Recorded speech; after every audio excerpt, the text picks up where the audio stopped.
Senhoras e senhores, bem-vindos ao terceiro dia da Expo Cannabis Brasil, a primeira edição no ano de 2023.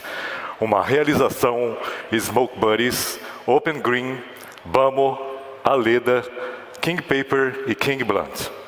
Um apoio Expo Cannabis Uruguai. Patrocinadores Ouro, Esquadra Fun, Grow Pro, High Nutrients. Patrocinadores Prata, Garden High Pro, Hemp Vegan, Advanced Nutrition, Mil Grows, Naboa e Instituto Santa Planta. Patrocinadores Bronze, Atena, The Kush Brothers Seeds, Crazy Seeds, Just Hemp e a Câmara de Cânhamo Industrial do Paraguai. O nosso planeta enfrenta desafios econômicos, sociais e ambientais concretos. Para combatê-los, os Objetivos de Desenvolvimento Sustentável das Nações Unidas definem as prioridades e aspirações globais para 2030. Eles representam uma oportunidade sem precedentes para eliminar a pobreza extrema e colocar o mundo numa trajetória sustentável. A cannabis pode ser usada como recurso natural para uma variedade de produtos ecológicos, desde materiais de construção até combustível biodiesel, além do seu uso medicinal. Vamos fazer da sustentabilidade a nossa principal prioridade. A cannabis pode nos ajudar a chegar lá. Agora, na abertura, vamos fazer o painel Mecanismos Legais para a Reparação Econômica no Brasil. Expo Cannabis Brasil tem a honra de convidar o seguinte palestrante.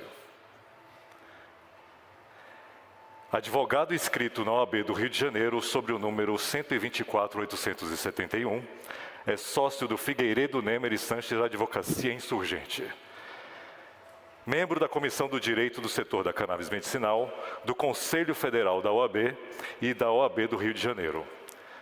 Cofundador da Rede Reforma, instituição eleita para representação da sociedade civil no Conselho Nacional da Política sobre Drogas, o CONAD. Mestre em Justiça e Segurança e doutorando em Sociologia e Direito, ambos pela Federal Fluminense.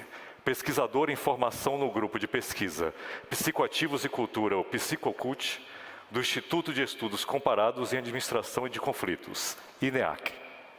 Membro do Conselho Consultivo da Plataforma Brasileira de Política de Drogas. Senhoras e senhores, o excelentíssimo Emílio Figueiredo.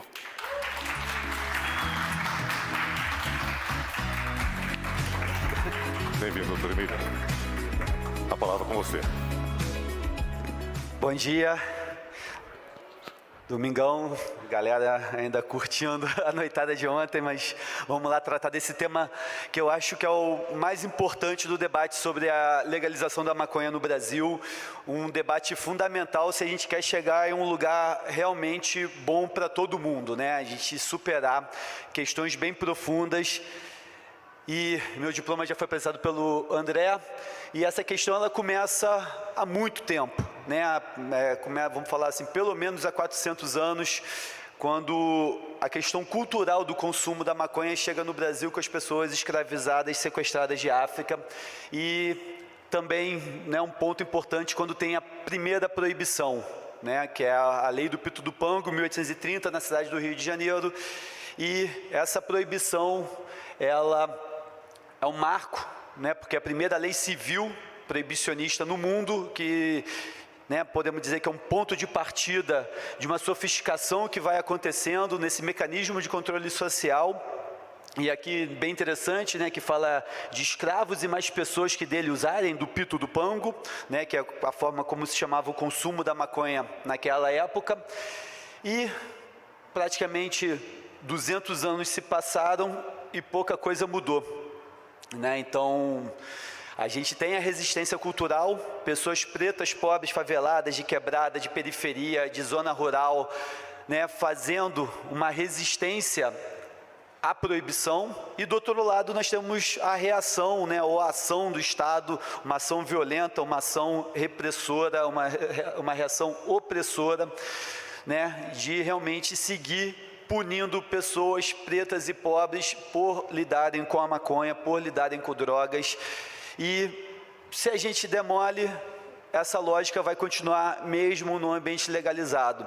Mas considerando que a gente está no Brasil, um país desigual, né, uma desigualdade injusta, um país com uma violência social muito grande por conta dessa desigualdade injusta, um país com corrupção e tudo mais, a gente precisa pensar em soluções diferentes para essa questão, né? Então,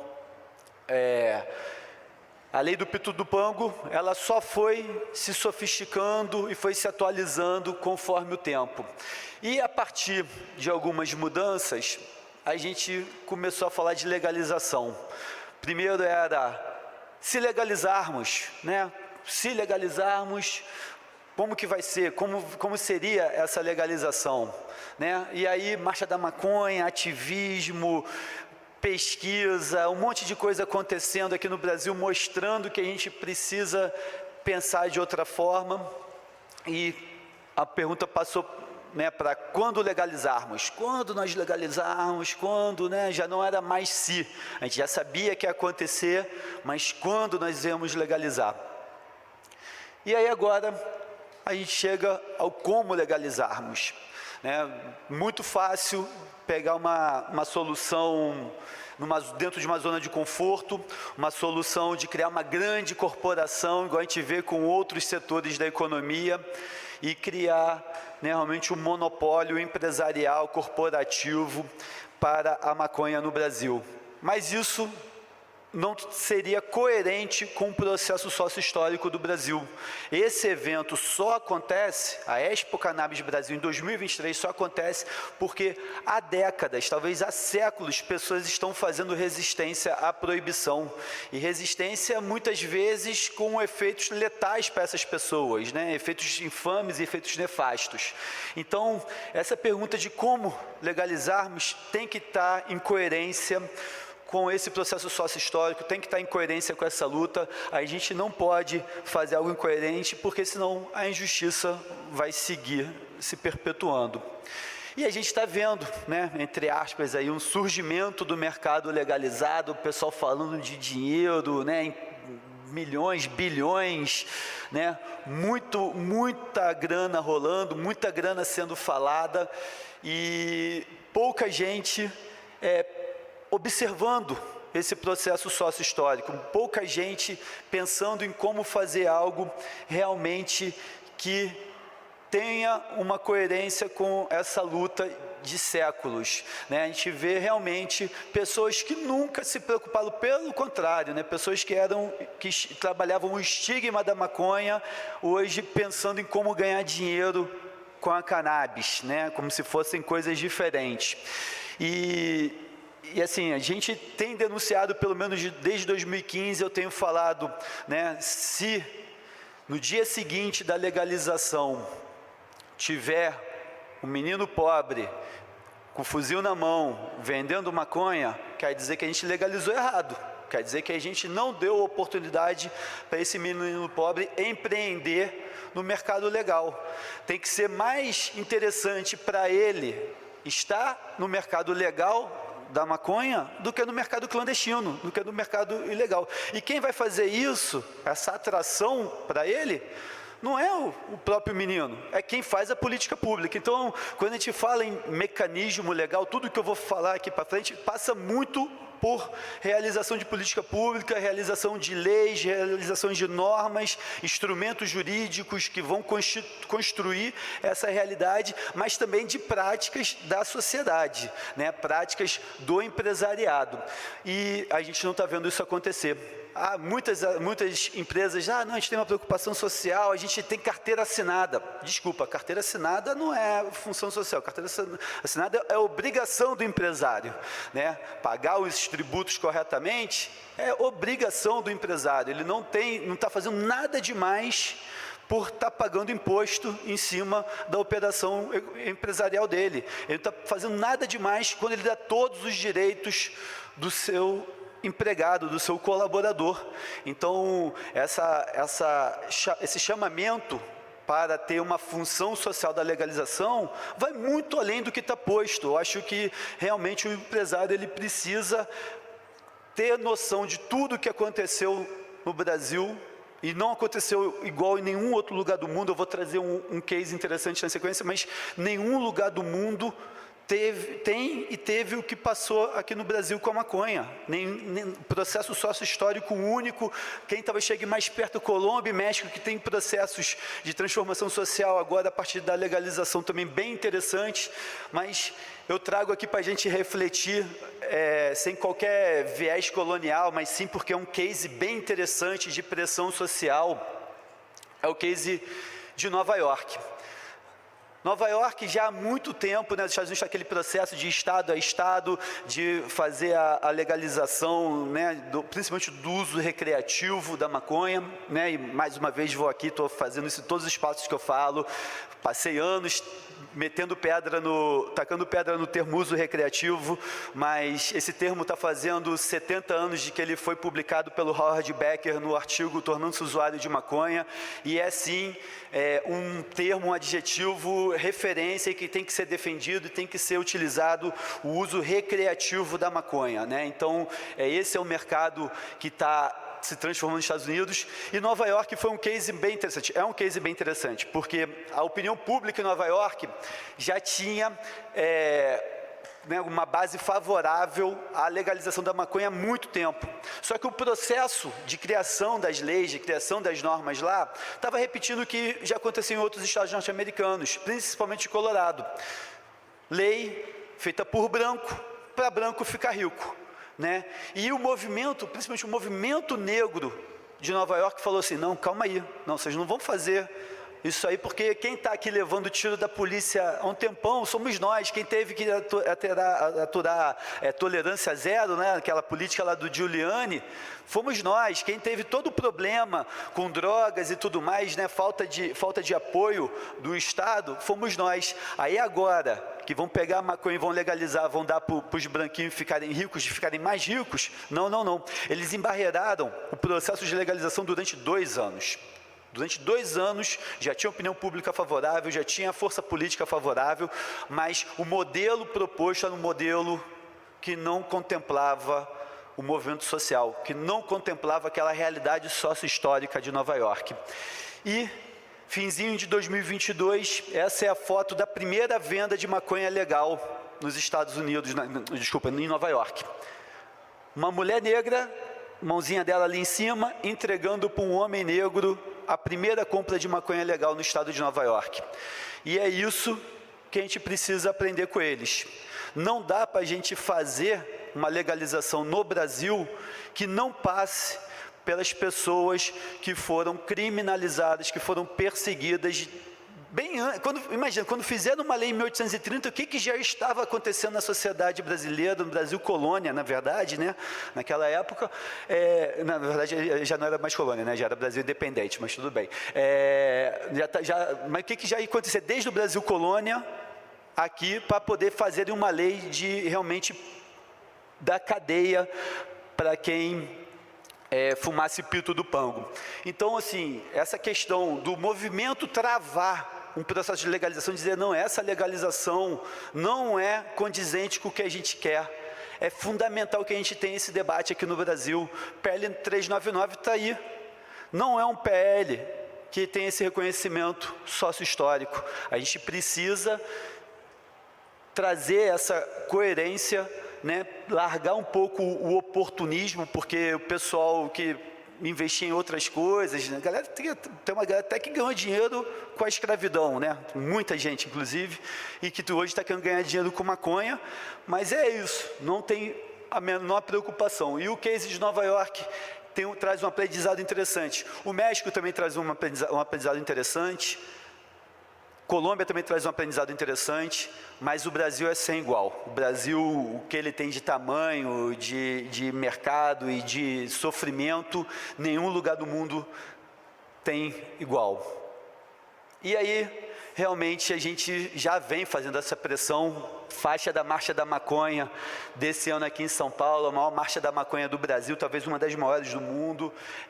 Antiproibicionismo por uma questão de classe, reparação por necessidade, né? É a grande chance que a gente tem de fazer uma política pública de combate à desigualdade social a partir do próprio hábito social, né? Então, a gente legalizar com uma função social, com uma preocupação de impacto, é o mais importante nesse momento. Legalizar para ter CNPJ rodando é fácil.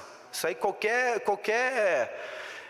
político é capaz de escrever uma lei nesse sentido. Eu quero ver escrever uma lei e implementar essa lei com essa preocupação da gente não excluir quem já está no mercado, né? Ouvir os territórios atingidos, ouvir as pessoas que estão traumatizadas pela guerra e construir uma política pública com essa coerência. E aí, a gente tem algumas propostas para o debate, né? Eu vou trazer no final a minha referência. Eu conheci uma professora recentemente, estou encantado com a obra dela, professora Eliane Barbosa Conceição. Ela fala de tributação justa e reparação histórica a partir de políticas públicas. E aí, né, vendo o que está acontecendo no mundo, né, e vendo o que a gente tem aqui no Brasil, algumas coisas precisam ser levantadas, pelo menos para a gente conversar com os políticos, conversar com quem implementa a política pública, com quem vai viver essa política pública, né? E tudo isso, antes de qualquer coisa, a gente tem que ouvir os territórios, tem que ouvir as pessoas, o que essas pessoas querem, como elas enxergam. A gente sabe que não tem glamour nenhum, são pessoas extremamente traumatizadas, pessoas que viveram a dor de perder parentes, de viver um estado de guerra, de viver insegurança dentro de suas casas, né? Coisas que quem é da classe média não consegue nem imaginar. Mas, se a gente pensar em alguns pontos práticos, isenção tributária para pessoas e territórios vítimas da guerra. O cara está há décadas naquele território, naquele local, vendendo maconha clandestinamente, fazendo a resistência, até muitas vezes a mão armada contra o Estado e contra concorrentes, mas aquilo dali, a gente tem a tendência a enxergar com a perspectiva do jornal sanguinolento, ali o pinga-sangue, ou daquele político hipócrita e que quer se aproveitar daquilo para causar um pânico moral, mas não, a gente tem que pensar naquilo como mecanismo de sobrevivência daquelas pessoas, não só sobrevivência, né, de acesso ao capital, mas também de resistência cultural. E aí essas pessoas têm uma importância, né? Os locais e as pessoas. Então, nada mais justo de que eles tenham isenção tributária, né? Eu acho que não tem por que cobrar imposto dessas pessoas que lutaram por essa transformação. Então, pensar aí, na verdade, essa ideia até foi quem me trouxe foi o Marcos Veríssimo, que escutou isso de um argentino, né? O professor antropólogo Marcos Veríssimo, ele trouxe, aí, né, ele falou, o argentino falou para ele, não, se são 80 anos de proibição, são 80 anos de isenção tributária para quem fez a resistência. Segundo ponto, que é o que eu escuto mais falar, esse é o mais popular, já tem alguns políticos pensando nisso e tudo mais, né, o pessoal mais preocupado com o viés social, destinação da arrecadação de tributos. Então, arrecada com o mercado legal da maconha e injeta nessas pessoas, nesses territórios atingidos pela guerra. Né, esse é um ponto que tem sido bem debatido, é o ponto que mais aparece quando a gente pensa em debate político mesmo hoje, né? Então, é um ponto que a gente precisa pensar melhor, mas não é o suficiente, né? Ficar ali só dando dinheiro e a oportunidade de estar com os outros, né? Não é o que contempla. Incentivo com financiamento e investimento, né? Nessas pessoas e nesses territórios, projetos dessas pessoas e desses territórios, né? Para a gente poder realmente trazer eles, né, com força financeira, e que isso conversa com o último ponto, que é o empoderamento de iniciativas de periferia. E, né, uma coisa assim, a gente fala, mas a gente fala também porque a gente tem prática sobre isso, a gente tenta ser a mudança que a gente quer para o mundo. Nós lançamos recentemente esse projeto que eu estou vestindo a camisa hoje, a Canadelic, que é justamente uma tentativa, né, um objetivo de financiar projetos de periferia. Não só financiar, mas como empoderar, né, trazer a nossa experiência de mercado, né, para essas pessoas que estão ali com muito talento, excelentes ideias, muita disposição, mas falta um apoio de fora, alguém que pode chegar ali e falar assim, porra, vamos junto, vamos botar esse projeto aí para acontecer, aí na tua quebrada, aí na tua periferia. Então a gente está buscando, por meio também da tecnologia, né, o Web3, né, uma forma de captar recurso e investir nesses projetos, não só o recurso financeiro, mas também um recurso intelectual, né? Também dar uma consultoria, uma mentoria para esses projetos. A Canadelic, ela surge justamente com essa pegada de não deixar a turma da periferia para trás. Se o governo não vai fazer nada, quem está no ramo empresarial tem que fazer alguma coisa, né? E não é só pagar carteira, não é só ter carteira assinada e pagar os impostos, é realmente pegar essa turma e falar assim, cara, tua ideia é foda, você tem talento, tem disposição, toma uma grana, vamos superar essas barreiras burocráticas que tem por aí junto e vamos para cima botar teu projeto para voar. Então essas propostas que a gente tem trabalhado mais, né, tem sempre isso, volto a dizer, passa pela escuta, né, não pode, né, ninguém aqui é Princesa Isabel tentando vir de cima para baixo, não, tá junto do lado, ombro a ombro e subindo. Então isso passa muito por ouvir essas pessoas e entender o que elas querem, quais são suas demandas, como realmente trazer uma transformação para a vida dessas pessoas, não imposta, mas, né, contemplando as suas expectativas, né, ouvindo as suas expectativas.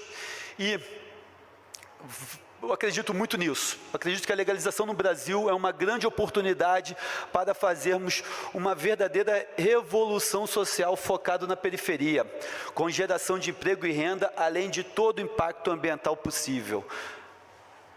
A maconha é uma coisa incrível, né? A gente está aqui 3 dias falando de maconha, é fantástico a transformação que ela faz na vida das pessoas, seja pelo bem-estar que ela traz, seja pelo uso terapêutico, seja pelas descobertas que a gente tem pesquisando, encostando a barriga numa bancada, né, professor Renato? Quantas coisas surgem ali no dia a dia e a gente pegar tudo isso que a gente está criando e focar em uma profunda transformação social no Brasil, é uma chance sem igual. É a chance que a gente tem de falar assim, cara, todos vocês, burocratas, empresários hipócritas, todo mundo, estava todo mundo de costas viradas. Ninguém queria saber de maconha, até a marcha da maconha ir para a rua e começar a lutar pelos direitos dos maconheiros. Hoje tem aí todo mundo prestando atenção, mostrei bilhão para lá, bilhão para cá, né? Vamos pegar isso e fazer algo realmente profundo, coerente com o que está acontecendo no Brasil, com o que aconteceu, o que acontece no Brasil. Não faz sentido vender maconha na farmácia e o menino na periferia, na quebrada, na favela, está tomando tiro de fuzil justamente por vender maconha. Isso a conta não fecha.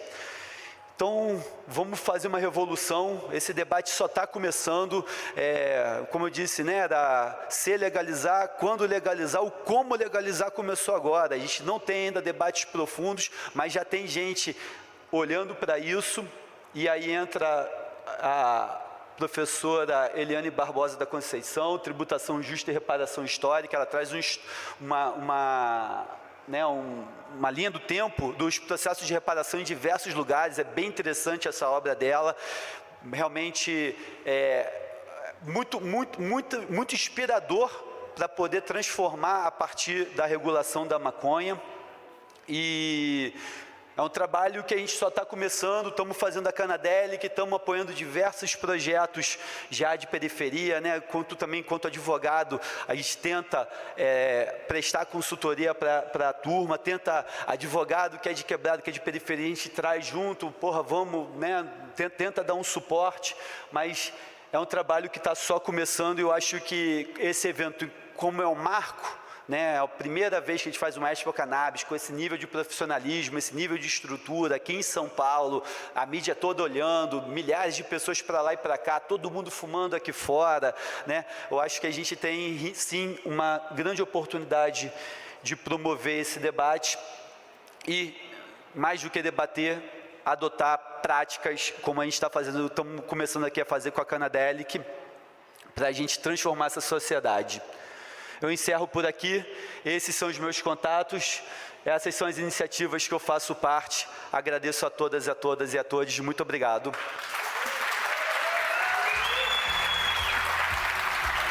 Obrigado, doutor Emílio. A Expo Cannabis agradece.